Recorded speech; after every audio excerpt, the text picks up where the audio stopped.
দেবা। এই মুভিটা মুক্তি পেয়েছিল 6 ডিসেম্বর 2002 সালে। এই সিনেমাতে অভিনয় করেছিলেন প্রসেনজিৎ চ্যাটার্জি, ভিক্টর ব্যানার্জি, অর্পিতা পাল, লাবণী সরকার ও আরও অনেকে। এই সিনেমাটা অ্যাকচুয়ালি ফ্যামিলি অ্যাকশন সিনেমা। আমি মুভিটার গল্প আপনাদের সঙ্গে অবশ্যই করে শেয়ার করব, তার আগে এই সিনেমার কিছু তথ্য আপনাদের সঙ্গে শেয়ার করতে চাই। এই সিনেমাটা পরিচালনা করেছিলেন সুজিত গ্রহ এবং এই সিনেমাটার সঙ্গীত দিয়েছিলেন বাপ্পি লাহিড়ী। সিনেমার গানগুলো বেশ জনপ্রিয়তা পেয়েছিল বলে আমার মনে হয়। এই সিনেমাতে কিছু অ্যাকশন দৃশ্য আছে প্রসেনজিৎ চ্যাটার্জির। অ্যাকশন দৃশ্যগুলো সেই আমল হিসেবে বেশ ভালো বলে মনে হয়েছিল।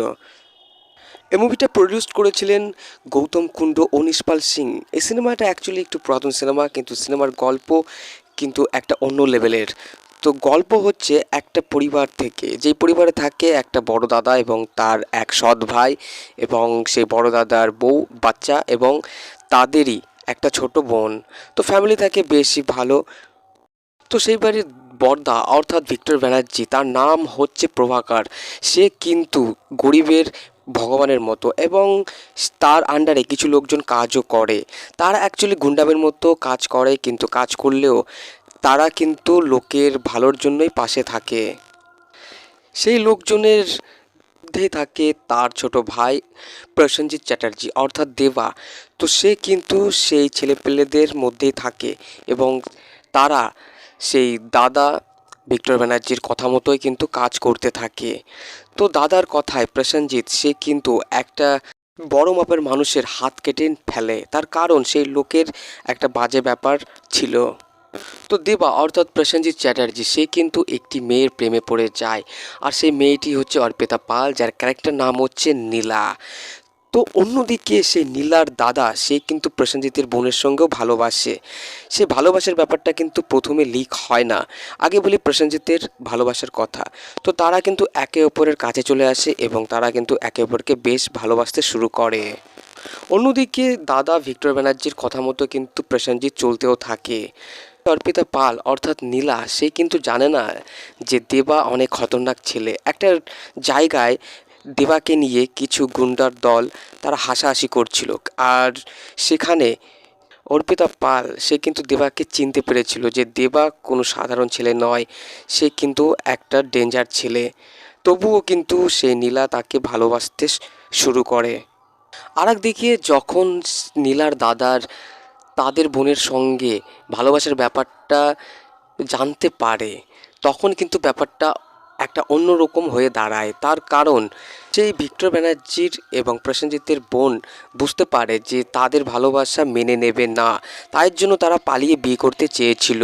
কিন্তু গাড়ি অ্যাক্সিডেন্টে তার বোন কিন্তু মারা যায় এবং সেই ছেলেটি অর্থাৎ নীলার দাদা সে কিন্তু পঙ্গু হয়ে যায়। আরেকদিকে বোনের মারা যাওয়ার জন্য ভিক্টর ব্যানার্জি সে কিন্তু চরম রেগে ওঠে সেই পরিবারের উপর এবং সে চায় সেই পরিবারের জন্য অনেক ক্ষতি হয়ে যায়। কিন্তু প্রসেনজিৎ সে তাদের ব্যাপারটা বুঝতে পেরেছিল। তো তাইয়ের জন্য সে কিন্তু সেই বাড়ির একটা রক্ষার মানুষ হয়ে দাঁড়ায়। সে চায় না সেই পরিবারের মানুষের ক্ষতি হোক। তো এই ব্যাপারের জন্য দাদা ও ভাইয়ের মধ্যে চলে এক শত্রুতা। দিয়ে যখন প্রসেনজিৎ জানতে পারে যে সে হচ্ছে ওই বাড়ির সৎ ছেলে, তখন প্রসেনজিৎ কিন্তু রেগে কষ্টে সে বাড়ি ত্যাগ করে এবং তারই গ্যাংয়ের একটা বন্ধুর কাছে সে কিন্তু থাকতে শুরু করে। ওদিকে তাদের ভালোবাসাও চলতে থাকে অর্পিতার এবং প্রসেনজিতের। একদিন নীলাদের ক্ষতি করার জন্য ভিক্টর ব্যানার্জির অর্থাৎ প্রভাকরের লোকজন চলে আসে এক জায়গায়, আর সেখানে প্রসেনজিৎ সে কিন্তু দাঁড়িয়ে পড়ে এবং তাদের সবার সঙ্গে সে কিন্তু একা মোকাবেলা করে। দিয়ে পরে প্রসেনজিৎকে মেরে ওকে একটা তারের মধ্যে ফেলে দেয়, দিয়ে সে অনেক ক্ষতবিক্ষত হয়ে যায়। দিয়ে তখন অর্পিতা পালের পরিবার বুঝতে পারে যে প্রসেনজিৎ তাদের একটা বড় রক্ষার মানুষ। আর একদিকে চলে একটা লোকের সঙ্গে সেই প্রভাকরের অর্থাৎ ভিক্টর ব্যানার্জির শত্রুতা এবং পরে প্রসেনজিৎ ও অর্পিতাকে সেই দাদা ভিক্টর ব্যানার্জি মেনে নেয় এবং সেই লোকটাকে ভিক্টর ব্যানার্জি ক্ষমা করে দেয় প্রসেনজিতের জন্য। দিয়ে তারা সবাই এক হয়ে যায়, সিনেমার গল্প শেষ হয়ে যায়। আমার এই ছিল সংক্ষিপ্ত কাহিনী, আশা করি আপনারা গল্পটা বুঝতে পেরেছেন। তো এই সিনেমাটা পরিচালনা করেছিলেন সুজিত গুহ এবং এই সিনেমার সঙ্গীত দিয়েছিলেন বাপ্পি লাহিড়ী। এই সিনেমাটি মুক্তি পেয়েছিল 6 ডিসেম্বর 2002 সালে। এই সিনেমাটা আপনারা আমার গল্প শুনে বুঝতে পেরেছেন, ফ্যামিলি অ্যাকশন সিনেমা। তো এই সিনেমাতে কিছু গান আছে, গানগুলো আমার মনে হয় আজও লোকে শোনে এবং ভালোবাসে। আমি প্রথমে বলেছিলাম এটা অ্যাকশন ফ্যামিলি সিনেমা। তো এই সিনেমাতে প্রসেনজিতের যে অ্যাকশন দৃশ্যগুলো ছিল সেইগুলো আমার মনে হয় সেই আমল হিসেবে বেশ ভালোই ছিল। এখনকার সিনেমার অ্যাকশনের মতো অ্যাকশন না থাকলেও কিন্তু তখনকার ওই অ্যাকশন দৃশ্যগুলো বেশ ঠিকঠাকই ছিল বলে আমার মনে হয়। এই মুভিটা প্রডিউস করেছিল গৌতম কুণ্ড ও নিষ্পাল সিং।